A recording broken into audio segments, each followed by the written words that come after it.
Hello and thank you for joining us for Game 3, where we've got 100 Thieves looking to take down Cloud9. I am David Freak Turley, joined by the big boss of the office, Isaac Azale Cody Bentley. Hello. Hello. If you want to catch clashes like these live, join us at the LCS studios in Los Angeles, California. Tickets are available at riot.com/LCS tickets. Now let's take a look at the starting rosters. Selecting the blue side is 100 Thieves, with their top laners, Ssumday, their jungler, Meteos. Look at us, who'd have thought? Ryoma in the mid lane, Cody's out of the bot lane with support, Stunt, and coaches Zix and Joseph Chen. Challenging them on the red side today, it's going to be Cloud9. In the top lane, Licorine. In the jungle, Blaber. Your mid laner today will be Nisqy, alongside bot and support Zven and Vulcan, with coaches Reaper and Westrice. So a stellar start to the split is what Cloud9 have shown us so far. They put on a clinic against Immortals to kick off week 2. Yeah, they looked absolutely great. You know, they have been coming out of the gate swinging. I think they've been a super exciting team. They were dominant against Immortals yesterday, and they've been turning in incredibly quick games, right? You know, it was like a 29 or so minute win against Immortals, and they have been, I think, the fastest team in the league by far. And it's been said before, but I think this bot lane change has really kind of turned things around for the team. It has looked really good at the starting of this split. You know, both Zven and Vulcan have been working really well together, put in time on the boot camp, and it's paying off here with a great start for Cloud9. Yep, Cloud9 definitely do look like the team to beat, but so far only Mark Z thinks that they're the #1 team in the league. We'll see if that squares up at the end of it all, as Vulcan is squaring up against his former partner, Cody's son. 100 Thieves aim for 2 a week against him. Yeah, Cody, Stunt, and Vulcan played together for actually, quite a while. They had a lot of success together. Actually, almost a 60% win rate over 47 games. Pretty impressive stuff. The tweet, pretty funny one on the Alcove today. We've seen almost no Alcove gaming in the LCS, I feel like. Yeah, the Alcove mindset's not been coming through in the LCS so far. But I think today maybe this will be the game. Maybe he'll pick Blitzcrank and hook Cody's son into the Alcove with him. Yeah, I know Cody's son did reply and said, "Yeah, but don't tell Vulcan or don't tell Zven or anyone or Stunt." But we'll see. Of course, they had an okay showing at Worlds, right? They won some games there as well. Definitely some very good players here. I'm a big fan of both Cody and Vulcan here, and we'll see how they score off against one another. And we're going to have champs like going in very soon. I think it's going to be an exciting game.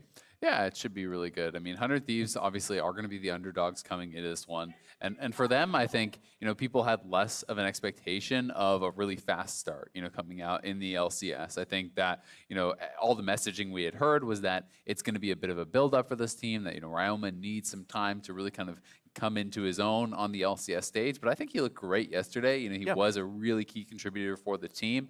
And everything feels like it's coming together perhaps more quickly than teams were expecting. And I think a win here against Cloud9 would be a really big deal for this squad, as everyone right now, I think, is looking at Cloud9 and Dig as the best 2 teams in the league currently. Yeah, I think that makes the most sense. I think they're still the only undefeated teams in the league right now.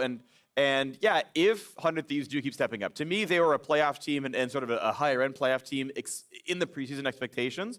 And when we talked to Meteos yesterday, he said that Ryoma was learning very, very quickly. That was what had impressed him the most. And in the 3 games, I think it's been improvement over improvement, sort of game after game. And I want to know how long that growth curve lasts. I want to know, where it ends up here. But so far, I think he has done better than most expectations of him coming in. And if he's a better player than people think, then 100 Thieves can go really high here. Yeah, I agree that they really can, right? There's high expectations and almost always delivered to by Ssumday and Meteos. These are guys that are very consistent in the league. Cody's son, has had success with pretty much every team he's gone to. He is someone I think that is often overlooked because he's maybe not as big of a brand as some of the other really successful marksman players that have been in the league, like your Sneakies and your Double Lifts. Yeah, of but course. He's been great. And Stunt, has been a guy who has been around the scene for quite some time. I think he was pretty successful in his stage games back with Phoenix One and those kind of days, but now getting a good shot here to be back on the LCS stage. And it's a fairly young team with, I think, a lot of room to grow, especially when you're looking at Ryoma, Cody, Sun, and Stunt. These are all very young guys who don't have, as much experience as their counterparts in Meteos and Ssumday, who have been around forever. Basically ever, exactly. Yeah, 2013 onwards and stuff for these guys. So, yeah, gonna be interesting to watch what happens. And yeah, the big thing for me is team growth versus how hot they are out of the gate. Double Lift talked after the Team Liquid win how he's surprised at how poorly most teams are playing on stage. And he actually contrasted it with the scrim experience, where in scrims it feels like teams are playing more to their expected level. On stage, there's way more foibles than he was expecting to see, even calling out his own teammates, calling out his opponents as well. And that's, I think, another skill vector here is, your like baseline skill level is something, and then on stage you'll either over or underperform based on your sort of ability to acclimate to that kind of environment. And if right now a lot of these teams, almost every team heavily shanked up the roster by a lot, if that's not coming together on stage, just having your stuff together, just when you're in front of the crowd can be a huge boost for wins. It really can. There's a lot of pressure, I think, on teams when you're on a new roster, especially if there are high expectations. You are going to feel that pressure to perform, right? When you are guys coming into an organization like Cloud9, especially that has such a history of success in North America, when you're looking at Zven and Vulcan, there's a lot of pressure on them, and they have kind of risen to that thus far. I think some players on other teams have been more struggling with that. They really want to be able to perform, and when you're looking at TL, it makes sense that they have struggled out of the gate because really, their intended starting jungler was not here. Then they were practicing with Pobelter for a long time. Surenfire was here a couple days before LCS, so yes, it's your backup option, and you didn't have a lot of time to practice. And then for teams like TSM, I think it's more unexpected that they're kind of having this slow start out of the gate. But again, lots of pressure, a lot of eyes and expectations on those kind of squads, and I think the same thing rings true for most teams in the LCS. Yeah, and right now it's up to how well they can shape up. C9, again, I'm very impressed with for their ability to come out the gate like really swinging, and that impresses me. And so far, they are the team to beat. Like, all I can really say is Cloud9 look like the #1 team in the league. Even, the eyes are, of course, on Broxah as well, with like, hey, when he finally gets to play with TL on stage, is that even going to work right away? Like, it's hard to know. Does that even put you at #1 in the first week? Does it put you there #2, #3 ever? Does C9 go 16-2 and then drop 2 games all playoffs? Maybe that's the team right there, and that's exciting to me. Like, I think there is. It's time to get hyped for Cloud9. They haven't won a split since 2014 spring. Like, it's been so long for them. They've been the perennial 3rd seed to Worlds for so long, and this is the first time you're like, wait, this might be a championship winning team. And crazy stat for you, Cloud9, they no longer have a single one of those players, right? Left from no championship winning player. No one on Cloud9, has actually won in the NALCS now. Right. Yep. One of those teams that has been incredibly successful. They don't have a single player that has actually tasted that glory in NA in all these years. Yeah, right? And Zven's got himself some EU LCS championships, and obviously he's a great player. And I think it's really fun to track Zven's career in the LCS here in North America with a lot of interest as well. When TSM brought him over to replace Doublelift, the goal was TSM saying, hey, we're the best team in the league, but we need to go do well in Worlds. And Zven was, I think, unquestionably, him and Mythy, the best bot lane, the best English-speaking bot lane in the world. And I'm like, okay, well, then that's an upgrade. Like, on paper, that's an upgrade. You bring in Zven. And that didn't work. For basically 2 years, they got into one final. That was pretty solid. But Zven did not find the same success on TSM. He comes to Cloud9. There's a great soundbite in week 1 where he's like, finally, a game with mid difference. Yeah. But he's been really, really good on C9 now as well. So it's cool to see players, they're good or they're not quite winning or whatever. This group is working well. It's kind of the Svenskeren arc, right? And yeah. Svenskeren, left TSM, had a lot of success with Cloud9. We'll see if that's going to be able to be repeated here from Zven. But we are finally now into Champ Selects. So we can focus on these 2 teams here. 100 Thieves is going to be going up against Cloud9. And I'm really interested to see if we're going to have any more kind of mix-ups as far as pick and ban, any kind of interesting picks coming out. Jarvan has been, I think, one of the big go-tos for Meteos. It is a very popular jungle throughout the league, but there are some players who really highly prize this pick, above the Lee Sins, above the Gragas's, of the world, which I think it kind of, it's more easy to play, as you're going into the kind of mid and late game stages. It does have some early game skirmishing power, but the playmaking potential, I think, of a Jarvan is much lower than that of a Gragas or a Lee Sin in the later stages. So you're kind of having that trade-off there. Right, absolutely. And we'll see if it does come through with the final pick for the second phase of bans right now, as Cloud9 need to lock in their final champion. And there's the Lee Sin that we're really kind of expecting here for Blaber. Already put 2 games on it before. Lee Sin's already banned away, so his 3rd Lee Sin game. Kind of almost single-handedly propping up the Lee Sin win rate. The winningest champion in the league. Well, it turns out when you're the winningest team in the league and it's all you play, that works pretty well for champion win rates. Well, 2 games on it. I know. I'm just like, super early stats are always a little XD because, like, well, yes, 2 of the 6 wins are on the best team in the 100% league. win rate in one game. Wow, incredible. Undefeatable. How could you not ban this ribbon every time? Just True. to pick the champion next Exactly. time it's unbanned? You know, it's like, well, sometimes you're a little trolling with Well, it. and it's situational. Of course, right? of course. You know, I know. I'm just making fun of data but in general. you know, Blaber has been great on Lee Sin. Yes. And it's also a lot of fun, I think, to see him have, you know, clearly a starting position, and there is not going to be this swapping back and forth or anything that we have seen or heard about. So Blaber is going to get his shot at being a full-time starter throughout this split. We'll see if he can continue to perform well. A lot of marksmen being targeted out now here in the bans for Cloud9. They have already grabbed Senna, so they're banning out a lot of the priority ones. Lucian almost always on the ban table in the first round, but they're banning out Zai, they're banning out Aphelios. I would immediately think of something along the lines of Misfortune. That is quite popular still in the meta these days, considered a very good laner, has teamfight prowess as well. But that being said, you're then going to be having to pick Misfortune into Nautilus Lee Sin, champions which have the backline access, which can dive, and that can be something that is very troublesome for Misfortune, who doesn't have a dash and can struggle to stay safe. And this just kind of goes bad to worse when you have Camille in there. There's so many dive buddies, but it is going to be the MF locked in. Yep. MF Leona is what you expect. I mean, these are what the players are playing a whole lot of. I actually I would have kept my eye out for Morgana as it comes out. I would have put out Morgana, though, for Stunt, though, because you're talking about all these dive tools. I think you can have a winning lane and do some really good stuff, but now it's actually very support-heavy lineup here for Cloud9. It's not a support.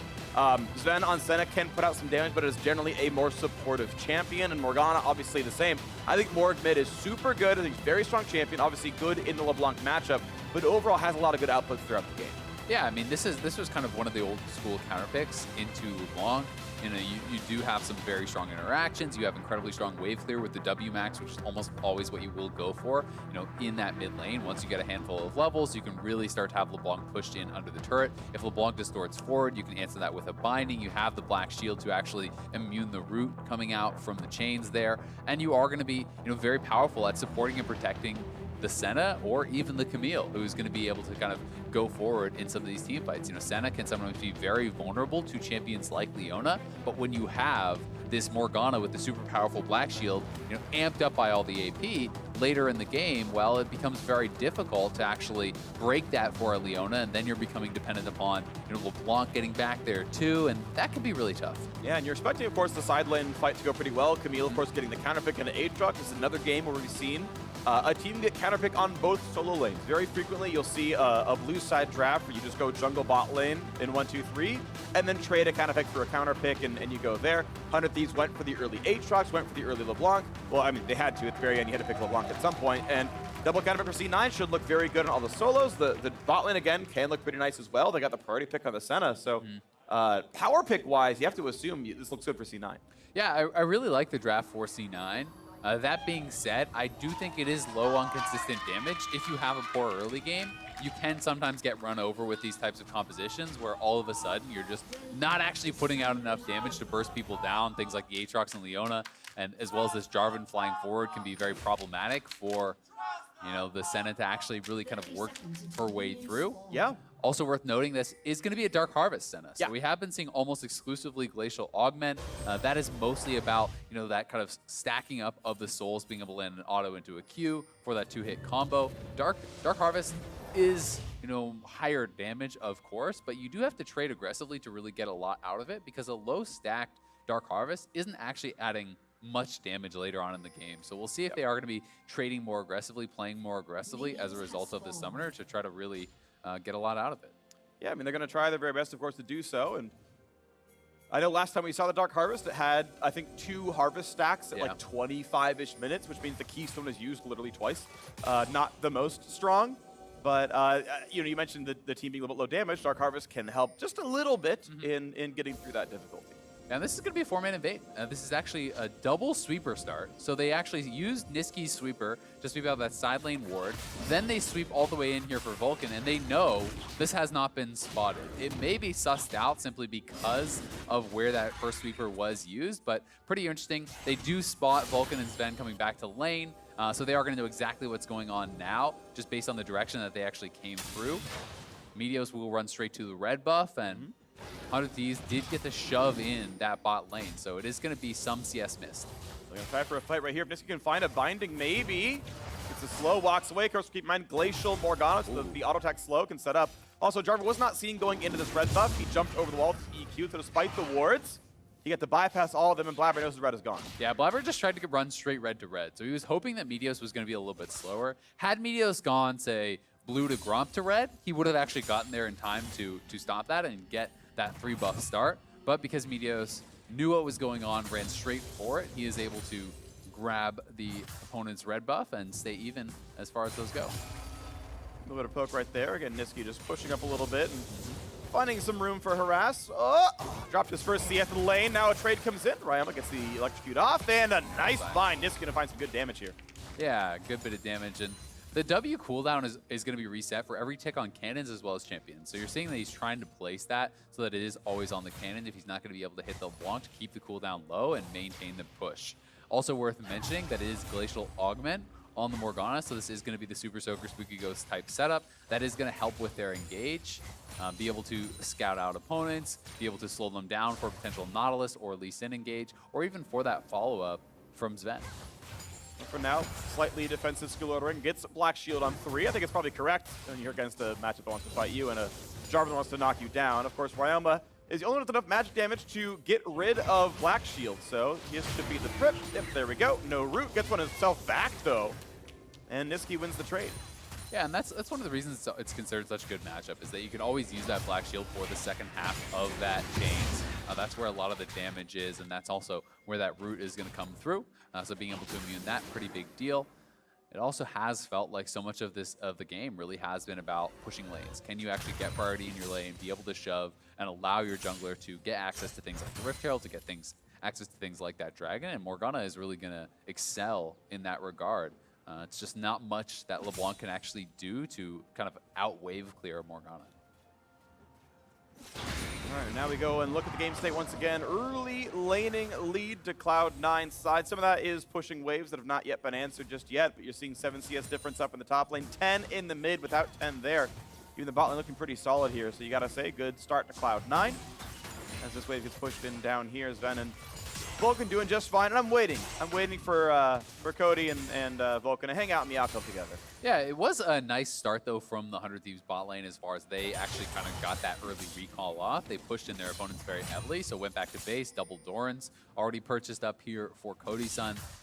Doran's Blade stacking really effective on MF. It is one of those champions that I talked about, can be somewhat vulnerable to all-ins. This is something that helps to alleviate that, not only through the effectiveness of all the lifesteal and the AD to keep you healthy, but you're getting a lot of flat HP that can help you survive against early all-ins when you are going to 3-4 Doran's Blades, as a lot of MF players like to go. Yeah, I've seen 4 Doran's Blade stuff. I don't think we're going to go all that far in this game, but yeah, can have a lot of power. In this one, we're seeing from it deal plenty of damage here in the mid lane as we keep going, but the CS difference closing a bit. Ryoma doing pretty solidly here in this matchup. Has burned his first TP for the recall. Right, got the rest of the Corrupting Potion, the Doran's Ring, and the extra Fairy Charm for some mana gain. Yeah. That is 5 minutes in, so the Dragon is alive, and you might see that attempt for the very early solo Mountain Drake. Yeah, and that Fairy Charm is not going to be turned into a tier. That is just for mana regen for the laning phase. It's something that we used to see. They are fighting, and Meteos forced away despite the fact that Ryoma's going to be there first. But Vulcan would be there first too, right? Yeah. So that is kind of the key there, that they would have that extra mana, and Nisqy was still pretty close. But yeah, the Fairy Charm just for laning. We used to see people kind of go rejuve bead and then just sell that off later on. That's going to be the same idea here. Really don't see LeBlanc going here whatsoever. Root towards Stunt, not going to go for the play, though. They could have gone for the anchor and tried to make it happen, but Meteos on that control, we're going to make it not happen here, and now attempt to the bottom side. They're going to find a stun towards Zven, tries to walk away, but he is revealed. He's not going to get the bounce, though. Cody's on the other side, but now they go back into Meteos, forcing him away. He's rooted, though. The Q is going to land, and first blood is claimed. Now it's Stunt's turn to run. Shield comes in, Q lands, second Dark Harvest picked up there. Damage is working out. Yeah, really well played by C9 to actually disengage this. And, oh, another hook comes in. That's going to be a root on a Cody's son. The follow-through maybe is there. His Stunt is going to run out a little bit of help, but Vulcan taking some shots as well. No follow-through available. Out they go. Low health bars, though. Yeah, very low health bars, but a bit of a mistake in that all-in from Stunt, as he actually overlapped his Q and Ignite. So both were able to be cleansed off by Zven, which is really important in these early all-ins where Ignite can make up a large percentage of that damage, you have to be very careful to actually stagger those abilities. So, you know, if he cleanses the stun, you Ignite him immediately after to then get the most out of that damage. All right, well, the solo Mountain Drake does come through for Blaber. Must have fight again. So here it is one more time. They got the pass-through Q, a little bit of a chunk down onto Zven. Meteos is on the side. In he goes, Zenith Blade connects. Ignite, Q, both cleansed off, as I had pointed out, and Zven able to just walk it out. That cleanse really paying dividends. The great root does connect onto Meteos, and Blaber with the easy follow-up. His Stunt was not able to get into position to actually try to tank that Q for his jungler. So first blood there over to Cloud9, and now, ooh, that is silly. Yeah. I mean, come on. You're black shielding. It's a level 1 black shield at this point. That, to me, speaks to inexperience on the champion. If you think a level 1 black shield is going to be able to prevent him from interrupting that combo, right? Like, that is... Yeah. The Q is easily going to break your black shield, and then the chain will just go through. You're on a non-moving champion with no minions in between you, so... Probably under the skill shot. Yeah, I mean... Odds are high Ryoma lands that skill shot. Yeah, so Nisqy looking a little bit silly, but not the end of the world. He actually didn't use his TP to go back to lane. Ryoma had. He's still winning in lane, so it's not going to really mean too much, but it is 100 Thieves making the faster swap here, utilizing that good wave push with MF, and they are on this Rift Herald. Blaber's around, though, does have Smite, does have the opening to go for it, goes, and no, it's going to go to Meteos picking it up. Nice ward up, keeps Blaber to safety, but now the re-engaged Stunt coming across. Licorice, 1 Q from the kill, over the top they go. Stunt is gone, and here comes the re-engage, the kick flash just to guarantee it, and Ssumday dies on his own day.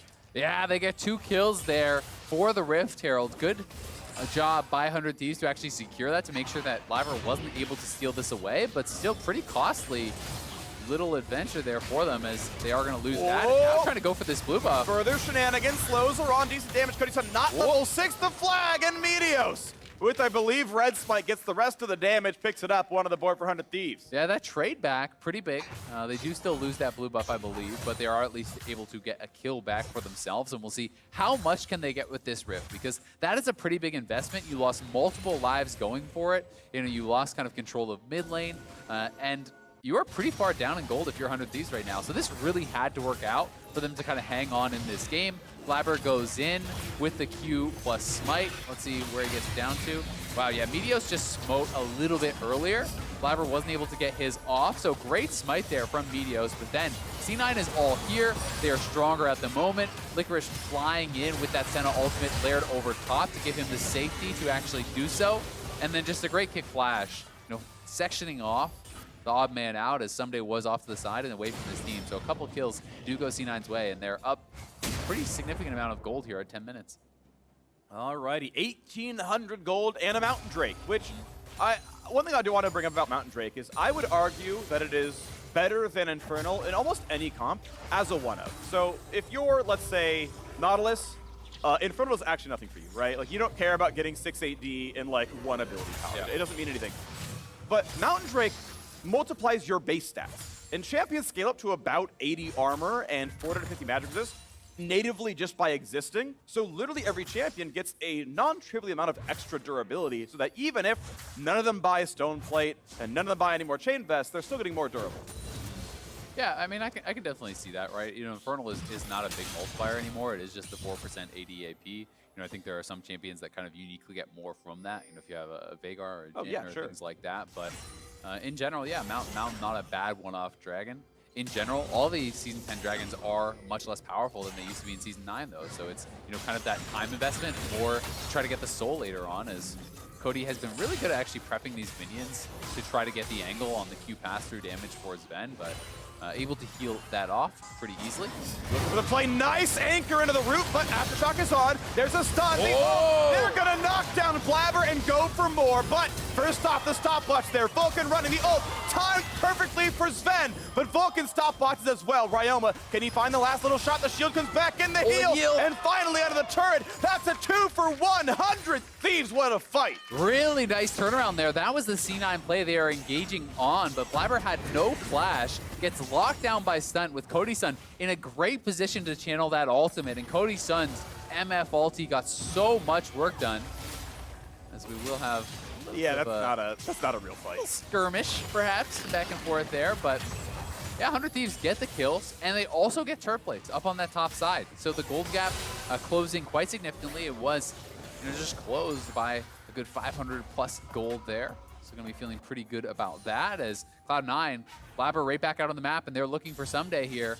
Oh, he hit Tialco for a second, gets away from the first stun, can't find this one though, but still juking away from all the empowered Qs.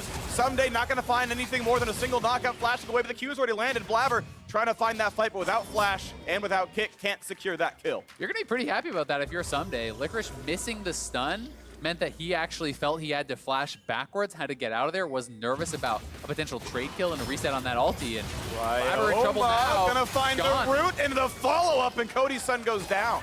Yeah, Blaber dies top lane, runs straight bot lane, dies there also. So is in a little bit of trouble now. That's going to be the Dragon going over the way of 100 Thieves. Ssumday in the 1v2 trade Summoners gets them priority. The rest of the squad shows up and going to be feeling really good about this Dragon, but Nisqy is getting some damage up on that top side. And I want to sing some praise for 100 Thieves. So it's gonna sound negative, but it's going to end positive here. The 100 Thieves 2-1 record is a little bit fraudulent right now. The wins they have were against teams with 1 or fewer wins in this season. They have had an easy schedule up to now. Cloud9, by far their hardest test. And in the last 6 minutes, have looked really good against what is expected to be right now the best team in the league. So 100 Thieves fans, if you're hyped about the 2-1, you should be really hyped about it now because they're looking pretty good against a very strong team. You finished strong. You finished strong. It started weak and ended strong. The crowd was like, I don't know if I like this. Yeah. Why are you saying my 2-1 record doesn't matter? It's like, hold on, I'm there for you. A win is a win. A win Still is counts a win. It does. At the end of the day, but Cloud9, yeah, having some struggles here. 100 Thieves battling back after what looked to be a very dominant early game from C9. You know, they were winning in farm in all the lanes early on. They do still have pretty nice advantages in mid and bot, especially as far as the CS goes. But 100 Thieves have been finding opportunities to kind of punch back, right? And we have seen, similar to yesterday, Ryoma often is down in farm, but he has been able to make big contributions on the Zoe, and now looking pretty good on the LeBlanc, making some nice roams and really contributing where he can. Ssumday doesn't actually get the auto attack off. He needs to get the healing, finally gets that auto down now. Nice ult!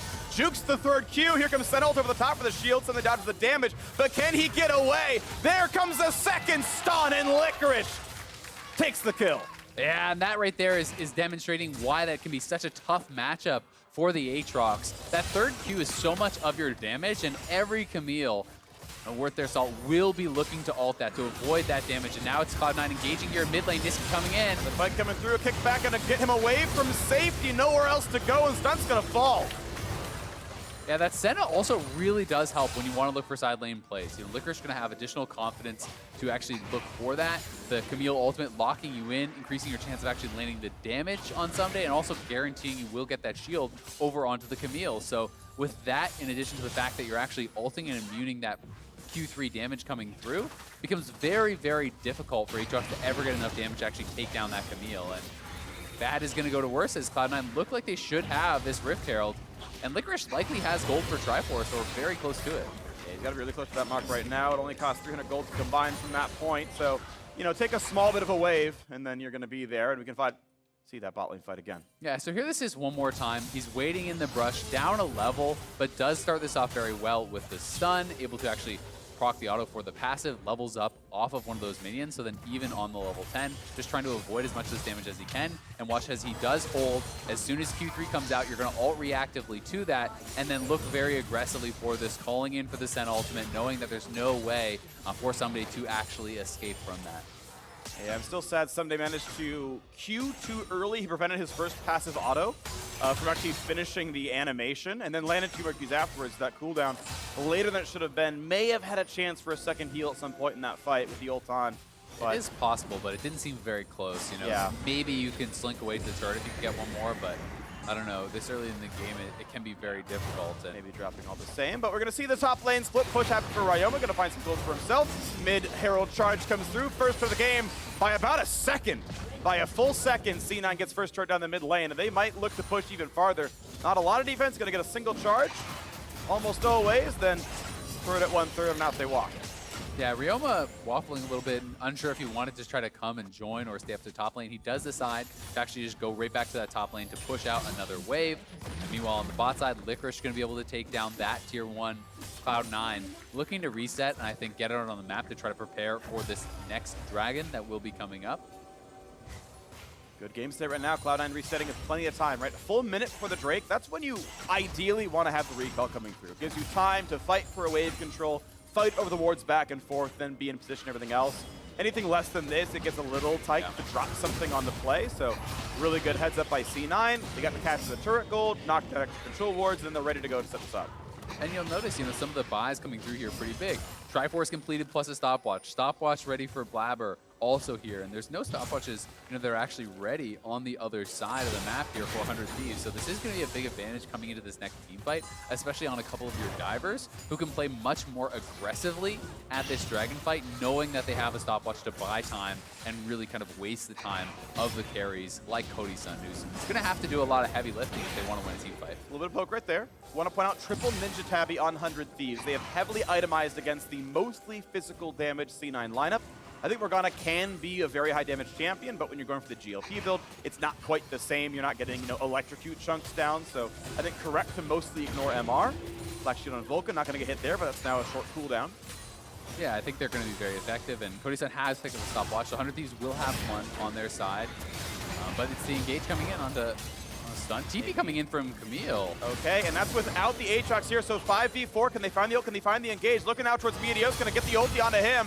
No good way out, but the re-engage isn't too good. The stun comes over the top. Bullet time there as well. Meteos is gone, and the shield is plenty. It's a 1 for 0. Aatrox is in, but is it gonna be enough? Cody Sun being run down in the bind land. Stunt gonna be next up. 3 kills to nothing. It's a complete slaughter. 100 Thieves forced to run away. Yeah, Cody Sun just cannot escape, and despite the fact that it looked like he had a great bullet time, Zven's ultimate, he's already level 11, and that Senna shielding negated a lot of what he was getting done there as the ultimate came across his whole team. And Cloud9 will be able to secure this dragon, get another kill for themselves, and Licorice may want more, but would be risky with Ssumday around. Yeah, can't quite fight the 1v2, but still a great fight for Cloud9. 3-0 in the battle. The Cloud Drake added up on top as well. Great for Senna. Get those cross-map ults. Yeah, it also costs Cody Sun both his summoners as well as the stopwatch. So here this is one more time. They TP in earlier. Ssumday was trying to walk it down, so Cloud9 looks for that hard engage. There's a great TP ward available, but so much damage is actually coming out early on in this fight, and then Cody Sun stands forward, does get what is the good initial part of his ultimate, a lot of damage out, but Nautilus ultimate dropped over onto Cody Sun. Nisqy there to follow up, and that Nautilus ultimate is point and click. It's always going to interrupt that bullet time. Nothing you can really do about that. So the follow-up pretty easy for Nisqy, and with MF going down, 100 Thieves just didn't really have enough left in the tank. That's the kind of thing where I was actually thinking like, hey, what about Morgana support? By the way, there's a kill. Nisqy taking down LeBlanc 1v1. Now Blaber inside the jungle gets a kick at the stopwatch, but does he have the way out? Tries to flash with the wall, does so, but there is Leona to set up the shutdown. Now a chase through onto Zven. He's trying to run away, gets a quick heal, gets a teammate now as well, and ooh, that anchor toss was so close, but no kill. Yeah, 100 Thieves gonna have to back off after that. Nisqy may be able to get Meteos. Oh, he's gonna walk out just in time, gets to the side. Yeah, that flag and drag buffer, very good for Meteos, able to pull himself out of that binding it did look like, and yeah, you can EQ out of Roost, so not a huge problem for him. But now Licorice in a 1v1, gets the true damage, gets knocked up though, has to be respectful. Conqueror is on. Decides he's gonna run away for now, but Ssumday, oh, almost found that knockup. Yeah, he's gonna back off, building towards that Ravenous Hydra, so we'll be able to heal up after these types of fights. Nisqy now getting quite strong though, has his 2 major items completion. He has that Super Soaker as well as Spooky Ghost, so he has the double Glacial Augment items. We'll see where he wants to build into next. This is going to be that solo kill here. Nisqy just going straight forward. Double Distortion was used by Ryoma, so as soon as you actually use that, he just flies forward with the ultimate, locks him down. Once you are locked in the ultimate, the binding is free, the W damage is going to be guaranteed, so a little bit of an overestimation of his damage and safety on that LeBlanc, and Nisqy able to capitalize, and then Blaber being punished as he stepped a little bit too far. And just a great flash to avoid that anchor toss as Nisqy was coming down, and that could have been an additional kill for Cloud9. Definitely could have been. Either way, still 3,500 gold, putting Cloud9 ahead, and only just about 7.5 minutes till Cloud Soul, which actually is awesome on Morgana. Getting the move speed on your ult to chase people down is actually really, really meaningful here. And now an attempt towards the mid lane. They will find a bit of a stun, but look at the re-engage. So much damage. Ryoma forced away. Ulti's up, and ooh. Can't quite kill him, but still painful all the same. They go in for round 2. Stunt is going to drop now as well. 5 deaths in the game. Let's let Meteos flag and drag away. Yeah, it's getting really tough for 100 Thieves. These fights, they're just kind of getting disengaged very easily most of the time, and then the re-engage is quite strong between Nautilus as well as the slows coming out from Morgana, and Morgana also sitting on a 12-stack Mage Eyes now, so you do have that bonus speed at 10+ stacks, so that is going to be helpful. The ultimate gives you bonus speed, and if you do get that Cloud Soul, as you're talking about, that is a really, really strong one. It's almost impossible to actually escape from the Morgana, who gets such a huge burst of move speed. The game gets farther and farther away. 5,000 gold the lead right now. Want to do a quick soul check. There's actually 2 to do here for Zven. So for the Dark Harvest, it has been used 8 times. That's and pretty worth pointing out that because it scales on level and it scales off AD, the actual soul damage is about 30% of the damage output of this keystone. So, you know, didn't need to stack it up heavily hard, but certainly going to be quite nice. And as far as the passive is concerned, we got a pretty clean 48 here. Yeah, so not too bad. That is one of the things we had been kind of talking about a little bit is while Senna generally scales very well with late games, people talk about the souls and all the different range you're getting. In the LCS, there's much less fights and there's much less trading, so people don't have nearly as many souls as you sometimes would expect, right? You know, 48, not a very big amount when you are comparing that to, say, a really scrappy solo queue game that you might be playing the champion in. But C9 all grouped up. It is going to be up to 100 Thieves, I think, to look for these types of clever engages, right? Get pockets of vision where you know Cloud9 can't spot you, and that's why they're trying to do right now with Ryoma and Meteos, kind of just setting up here in this brush, hoping that someone from Cloud9 is isolated and can get picked off, because it's so damn hard for LeBlanc to actually engage into a team fight against this Morgana, against this Nautilus, who can lock you down and make you feel pretty useless. Meteos open for shenanigans down here in the brush. Pulls over Ryoma here as well. Don't believe they were spotted. Hoping to find some kind of flank. Morgana just across the wall against them. Now Vulcan gonna kill a ward. Doesn't give the gold to Blaber. Selfish. Would have gotten the gold anyway. And look at that, Zven, only remaining deathless player in the LCS this year. Has had a good year with Cloud9. Short as it's been so far, but again, looking very good together. Yeah, really strong first 2 weeks thus far, looking to make that 4-0 and in a good position to do so. They are up 5,000 gold, and I do think that they have the superior kind of team fighting composition here. You know, with their advantage, going to be able to grab a 3rd dragon, so 1 off soul, and they will have a lot of chances to get it, right? When you are sitting at that 3-1, before the dragons are off the map, you're going to have 3 chances at least to be able to grab that. All right, looking good. Still, expectation was Cloud9 wins this game. Looking like it so far. We're pretty early in, and they are really far ahead, so looking like they are going to clean up here and go for the 4-0 undefeated first 2 weeks. That's what's expected to be in the future. We'll see if something turns around here, if a big play can happen. Yeah. 100 Thieves going to need a lot to get that to come through, though. I want to see 100 Thieves trying to be a little bit more proactive about finding picks, because I think that is one of the best ways they can get something done. Licorine just being, you know, fairly brazen about how heavily he's pushing and actually trading with Ssumday at times, and perhaps they could make a move alongside Stunt, you know, send him down to actually shadow Ssumday and try to look for a 2v1, try to get a kill there to make something happen, because this 4-man squad from Cloud9 has felt pretty impenetrable. Ooh. Like, you can engage on the Nautilus, but he has Stoneplate. And Stoneplate turns support tanks into true tanks for the duration of that, right? You know, it is just so damn hard to knock them down. So when you have, you know, just the Nautilus kind of wandering forward and clearing out wards, Leona can't go on that, knowing that he will not die before Morgana and Senna arrive. Meteos gets a knockup. It's away from the bind. Now a fight towards Ssumday at half HP already. Licorice dodges every single knockup there. And again, Cloud9 getting a lot done. 4-1 in turrets. Meteor 2 already was broken a while ago. Baron on the field, but the ward control not amazing. There's a dead Scuttle Crab that gives 100 Thieves vision there, so not going to do too much just yet. But they can wait that one out and eventually go for that play. The other thing to note is with these types of compositions that C9 does have, your Baron take is relatively slow. You know, Senna is not a high DPS marksman. You are not going to shred through Baron. You know, this is not like the Kaisas and Blade of the Rune King marksman we used to see a lot in Season 9. So it is going to be a lot slower, and Mountain also does not increase your damage against that objective anymore. So that is something that is working in 100 Thieves' favor. They don't have to be as worried about any sort of rush, and now they're looking for that type of play that I was talking about, trying to pick off Licorice, but passing like ships in the night, neither one spotting each other. The wards not catching vision of each other, and now they're going to see him. Red is gone. Licorice gets a stun into Ssumday. The E is on cooldown, but they can't find the re-engage, and even Vulcan came down to make sure they were safe. So Cloud9, even with a little bit of luck in that case, that definitely could have turned sideways. Licorice happened to get away. Gets away from Meteos, and he's going to be just fine here as the red buff is stolen. And we still tick down the time until the Cloud Soul is up. Just for some extra engage tools, extra movement speed. Certainly can matter in the fight.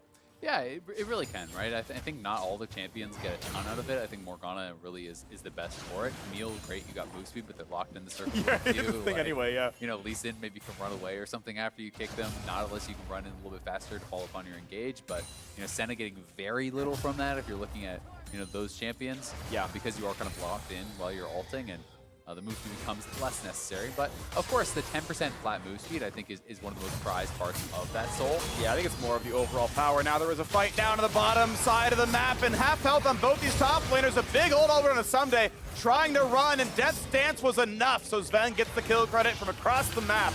And now it's Ryoma forced to get away as well. Hits the blast cone, jumps out. Yeah, getting away there from Nisqy's ultimate, so that is pretty big. But now your top laner is down. So Camille has free reign on the bot side. Cloud9 can push mid, can push bot. I think at the very least they're going to be able to get a tower here or threaten the Baron. If not both, it's going to be pretty tough, I think, for 100 Thieves to hold on to all their objectives at this point, as Camille will get that bottom tier 2. Turrets keep falling down. C9 winning in the side lanes. All right, the Morgana was counterpicked into LeBlanc. The Camille counterpicked into the Aatrox. And C9 keep finding the matchups. They keep finding the ways to tear this map open. They give away so little on this game. 6,000 now their gold lead. They're taking away the opposing jungle, and they're just 50 seconds away from the Cloud Soul. Maybe 100 Thieves can contest. Maybe they buy another 5 minutes here. Yeah, they can definitely try, and I think they will. I think when you're already this far down, giving up Soul often feels like you've lost the game, so teams perhaps will decide to make their stand there. The other side of that coin is if you say, hey, well, at least it's not combat stats. Let's try to wait and scale and hope that Cloud9 messes up. But, you know, Cloud9 has been playing a pretty airtight game. 100 Thieves looking to try to make a play here around mid lane, but Licorice is behind them, and I don't think they know it. Cody Sun's in trouble. Cody Sun has to flash it away, but now Licorice in a bit of a 1v2, but a nice anchor buys some time against Stunt now. Look for the re-engage. Gonna find another route there, gonna hit on 2 people. Here comes the fight, big damage across. Bullet time over the top, big shield though. No kills either side just yet, but how is Jarvan getting out? And he is not. Zven is on a rampage. Jungler dead, and the Cloud is spawning. This is pretty much an uncontestable trade. Yeah, pretty much guarantees that Cloud9 are going to be able to grab this soul. And again, Bullet Time just not able to access those carries. They pressure Cody Sun so heavily, he has to back off. And then the only thing your Bullet Time is actually hitting is a stone-plated Nautilus who's going to get Senna ulted, right? And it's just not enough. So Cloud9 running straight up to the Baron now. Still 12 seconds on Meteos. They can at the very least threaten it. Licorice is pushing in mid lane. They use the Spooky Ghost to actually scout out if anyone's in that area. No, it is. So Cloud9 are on it, and they're going to go for it. And this is going to be a pretty easy Baron here as well, but they're going to try to fight. They're going to have to. Meteos is alive, running from the base. It is a slow fight. Ryoma going to look for some poke. Gets queued. It's away. Looking again as Zven turns his team a little invisible. Slow comes down. Aatrox comes in. They found the Aatrox. Here comes the hard engage, and Ssumday, he is going to drop a 1-for-0. And the ult pulls him back in. He can't get away. The Octagon just too far from the side, a 2-for-0, and a re-engage yet again. Cloud9 have everything they need to win this game. Yeah, well, their Baron isn't that fast. It is very safe because of all the healing and shielding they have here with Senna in that pit. So they're able to start it up, make 100 Thieves come in contest, and then look for the turn with the Nautilus. Strong engage, really paying dividends here and getting kills on both the Soul laners. They've got the Baron. They've got a 9,000 gold lead and the Soul. Cloud9 playing this out really intelligently. There's no reason to 50-50 this. You don't have to go for those sorts of risky plays when you're in this power position. So instead, they use the Shroud. That hook just barely tagging Meteos. The hitbox on that really is massive, and that's got to be frustrating for Ssumday as he does get tagged. And then Ryoma, once the ult is cast by Licorice, there's no escaping that. It doesn't matter how many times you try to distort over the wall. You're coming right back. Well, they're going to do their very best to stay alive here, 100 Thieves. The time is running out pretty rapidly. 9,000 gold lead, Baron buff on, Cloud Soul on. I would not play for Elder Dragon, by the way, on the C9 side. Maybe Licorice can be at least knocked up. He puts the ult down to buy a few more seconds, but there's so much damage coming in. Oh, he actually going to find a re-kill, and it's owned the Guardian Angel down. So here comes the reinforcements, and Ssumday, he's going to drop now as well. Licorice will not die. He's 3-1-8. And a 2 for 0 when he thought they caught him. Yeah, I think that'll do it. I mean, it's a valiant effort there from 100 Thieves. You've got to try something risky like this when you are up against it. But with those kills, they can just march straight down mid lane. They have the Baron buff, and I don't think 100 Thieves have anywhere close to the wave clear they need to hold on. Probably not. Edge of Night pop by Ryoma, not going to really be enough. Here's the turrets are falling, and hey, it's slower than their average. 100 Thieves made them work for it, but Cloud9 going to remain undefeated. Going to be the first LCS team to go 4-0 in 2020. Let's look for a bit more damage. One final team fight to pad the KDA. Stunt gonna add a final death. The Nexus going to drop, and Cloud9 are the team to beat in North America.